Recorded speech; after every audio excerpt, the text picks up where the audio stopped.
C section వల్లనో, లేకపోతే దేని వల్లనో నాకు తెలియదు గానీ, నాకైతే బ్రెస్ట్ మిల్క్ అయితే రాలేదండి. బేబీ చాలా సఫర్ అయ్యాడు. మరి ఎందుకు రాలేదంటే, ఎన్ఐసీయూలో బేబీ 2 డేస్ అడ్మిట్ అయిన అందుకు రాలేదా? లేక నా హార్మోన్స్ ఇన్‌బ్యాలెన్స్ వల్ల నాకు మిల్క్ రాలేదా? ఎందుకు రాలేదో తెలియదు. ఒక బ్రెస్ట్ పంప్ కొని దాంతో పంప్ చేసినా కూడా నాకు మిల్క్ రాలేదు. బేబీ సక్ చేసినా కూడా నాకు మిల్క్ రాలేదు. చాలా అంటే చాలా నేను సఫర్ అయినా మిల్క్ రాకుండా ఉంది కాబట్టి. బేబీ ఏమో ఆకలికి ఏడుస్తున్నాడు. ఈ డాక్టర్స్ అందరూ ఏం చేస్తున్నారంటే, వచ్చి ఫీడ్ చేయమా, చేస్తే కంపల్సరీగా వస్తాయి అంటున్నారు. బేబీ ఏమో ఆకలికి చాలా ఏడుస్తున్నాడు. అస్సలు మిల్క్ రావట్లేదు నాకు.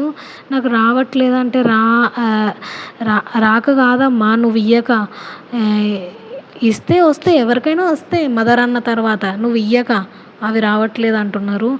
యాజ్ ఎ మదర్‌గా నాకు ఇవ్వకుండా ఎందుకు ఉండాలనిపిస్తదండి. కానీ